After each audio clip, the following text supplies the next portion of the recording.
Vous savez, il y a des enfants qu'on n'oublie jamais parce qu'ils portent déjà en eux une lumière qu'on devine, même à leur jeune âge, oui. Dans ma carrière d'enseignante, j'ai croisé des centaines d'enfants chaque année, des visages, des sourires, des personnalités différentes, oui. Mais certains enfants, subhanallah, nous marquent pour toujours. C'est vrai que j'aime les enfants, je me sens bien avec eux. Mais en fait, on apprend avec eux. Ce sont ces enfants qui, par leur comportement, leur attitude, vous rappellent pourquoi vous avez choisi en fait cette mission, pourquoi vous êtes là. Ils ne sont pas juste des élèves, pas du tout, non, ils deviennent une source d'inspiration.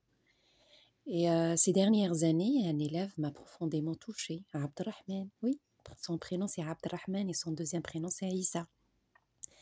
Et c'est un garçon d'origine portugaise, mais au-delà de ses origines, il reflétait dans chacun de ses gestes une éducation solide, masha'Allah. Franchement, une éducation islamique qui ne se limite pas aux rituels, pas du tout, mais qui s'incarne dans le respect sincère des autres, l'amour, du bien, oui, et le pardon surtout, oui. Franchement, masha'Allah. Et puis, il n'entrait jamais dans le conflit avec ses camarades. Vraiment peace and love, hein. Même quand il était provoqué, même en plein jeu. Je vous dis pas les enfants ce qui se passe entre eux, hein.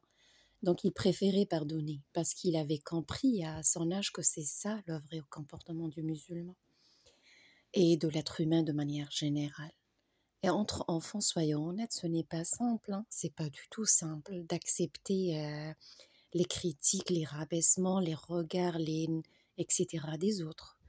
Les donc ce genre d'élève, vous savez qu'il portera ses valeurs toute sa vie, inchallah, et vous savez qu'il sera un exemple pour d'autres. Alors puis un jour, voilà la séparation. Et oui, j'ai appris qu'il allait quitter l'école.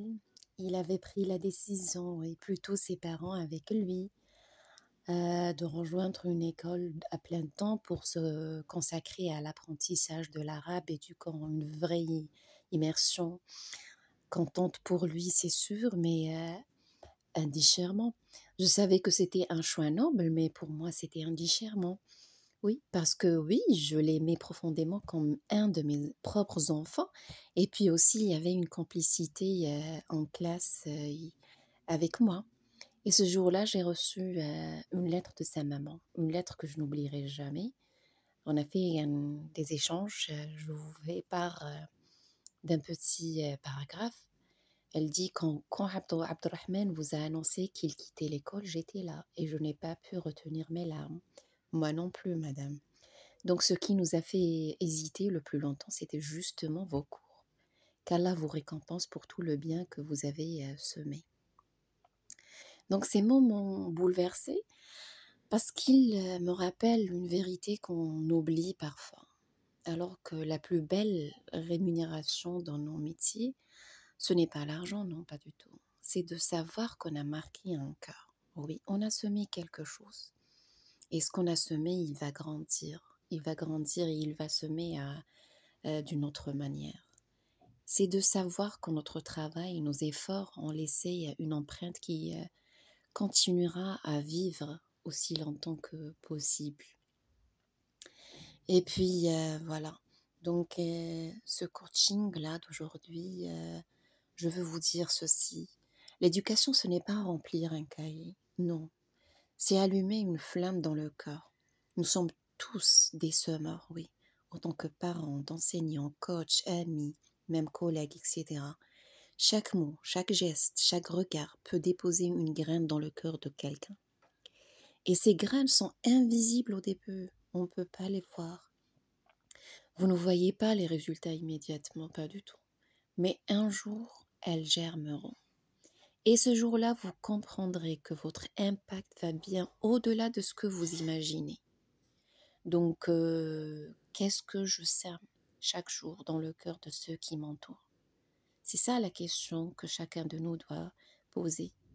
Parce qu'en fait, l'avenir de notre communauté, de nos familles, de nos entreprises, de nous-mêmes, des couples, des prochains couples, des prochaines familles, ne construira pas avec des discours, mais avec des modèles vivants. on doit leur donner un modèle vivant à cette génération. Et tu peux être ce modèle, même dans le silence, même dans les petites choses. Parce qu'un seul enfant touché par ton exemple peut changer des générations entières.